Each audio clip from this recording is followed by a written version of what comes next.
Hello, this is going to be a Dr. Stone chapter review. So this is going to be chapter 146, Bar Francis Bitters. All right.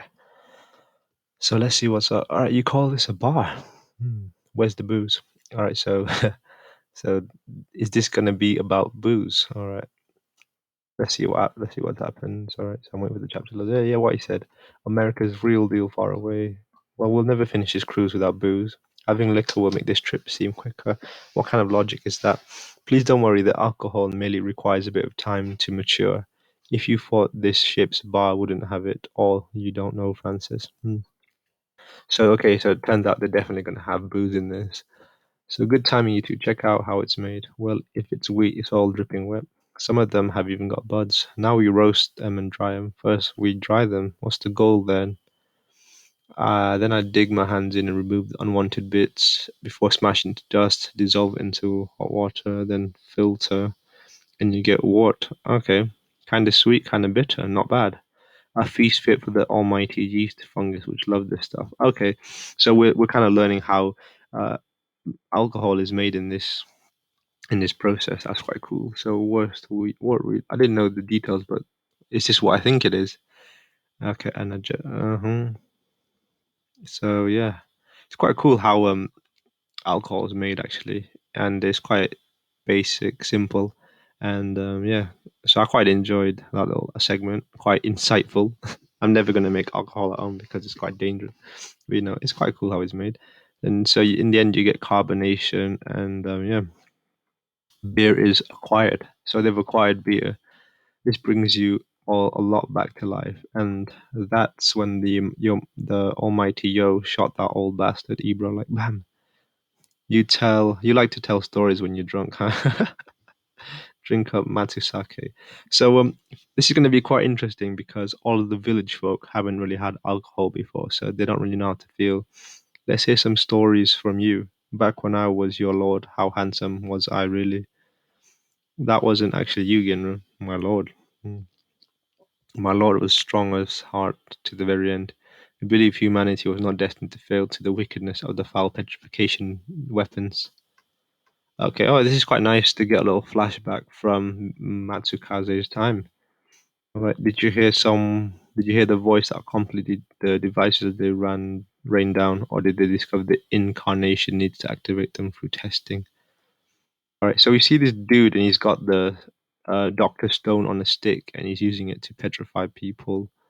All right, okay. So it's kind of weird seeing Ginro in a more heroic role, like someone that looks like Ginro anyway. Hmm. All right, so yeah, let's see what happens. Okay, so we see his his master's arm turns into stone, and he cuts it in half. I think. Yeah, Matsukaze, I am not long for this world. Oh yeah, yeah. So his arm gets amputated, and he pretty much dies. Don't speak my nonsense, Lord. I have given thought to the matter why the heavens rain down these weapons upon the temple. At first, I thought it was divine punishment, but don't you think it's strange? If the heavens meant to petrify us, then why not simply send a single device to envelop the island? For that, there are many matters of other weapons, simple enough for us humans to use. They are designed to bait us into petrifying each other willingly. How vexing! I wish nothing more than to prove the heavens wrong, to show mankind is not so foolish, that we are not to be mocked.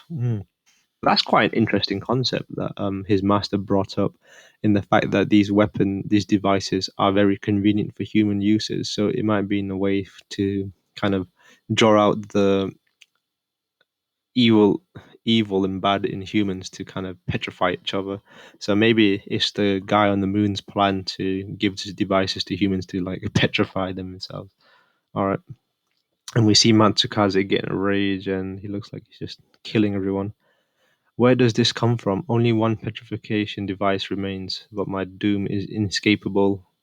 I must inform future generations of the source of the evil.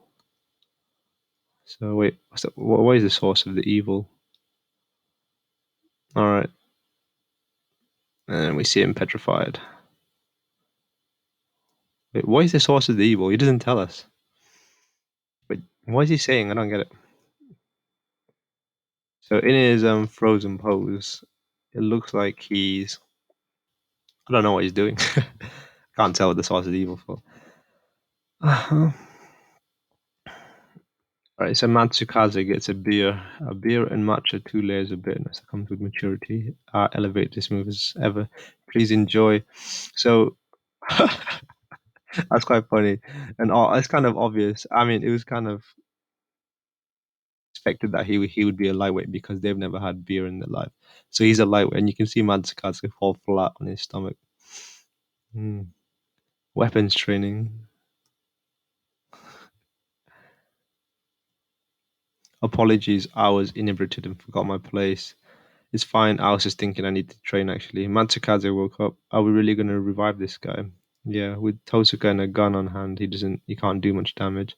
Besides, with the fate of humanity in the balance, he's not the kind who starts splitting hairs. You're in charge of fighting Tosuka, so if you need him, he's all yours. My specialty is hand to hand combat. For weapons training, he's the most appropriate instructor. Oh wow, they actually revived this guy. This is the guy that tried to kill Tosuka. This was pretty much the main villain, and they're just casually reviving him. Wow, you're gonna need to lend me your strength. If you train Matsukaze in the polished way of weaponry from our time, he will surely grow exponentially. I have one condition. Gonna beg for a pardon for the people you killed, including Tosuka. We can talk about that after Y-Man's dealt with. This die is unnecessary. The justice system you've implemented in this world won't accept that anyway. My condition is you grant me the right to revive two people of my choosing. Okay, so this is quite interesting. He wants to revive two people. Okay. Wait, who is he reviving? Is that the guy from Treasure Island? It looks like it. I don't want any part of this, man. Not I'm getting caught up in the pack of dangerous dudes. Do you think you could? Did you know, Kinro, just the bitterness when you combine layers of uselessness, turn them into smooth flavor or something? What are you talking about? That's just something Francis would say. So this is kind of a weird kind of events where this show is going because they seem to be reviving all the villains and they bring them as allies. So it's kind of weird because we started off with Tosuka. He was a villain when we first started, but he kind of had a little redemption just before his his slumber, I guess, and his resurrection. So he was kind of a good guy before he got revived anyway. But this other guy, I forgot who this spear guy was. Yeah, this dude was like bad, and we just revive him, and we expect him to follow suit. I don't know. I don't know. That's kind of weird. And he's also reviving what looks like the dude from the island who was pretty much a strong dude. I forgot what his name was, and we still have his. So we were carrying this dude's statue. I thought we would have left it on the island, and I don't know who the female is. I've kind of forgotten. So yeah, that's kind of weird who they revive. But yeah, that was quite interesting. But yeah, this chapter was quite insightful actually, with the revival of three characters we've had from the previous stories anyway, and the fact they're all villains as well kind of adds a bit of tension and an interesting mix, especially on board a ship. Because they could be scheming to overthrow everyone at any moment. So that's going to be quite interesting to see as well. And the fact that it's quite cunning that he wanted to revive two people, so he's definitely got a plan to do something with those two people. And yeah, so this chapter was very insightful with the new revival of these characters and also the invention of booze. So that was quite interesting as well. And I quite enjoyed Matsukaze's backstory because then it kind of gives him a bit of character development in who he is. And I really enjoyed the funny part where he kind of gets flat out drunk because he's a lightweight. So that was pretty funny as well. And the fact that he's going to be trained in weapons training as well is going to be quite interesting because he's only going to get stronger. So that'd be interesting to see how much stronger he'll get. But overall, this chapter was okay. I enjoyed it, and I'll see you guys next time.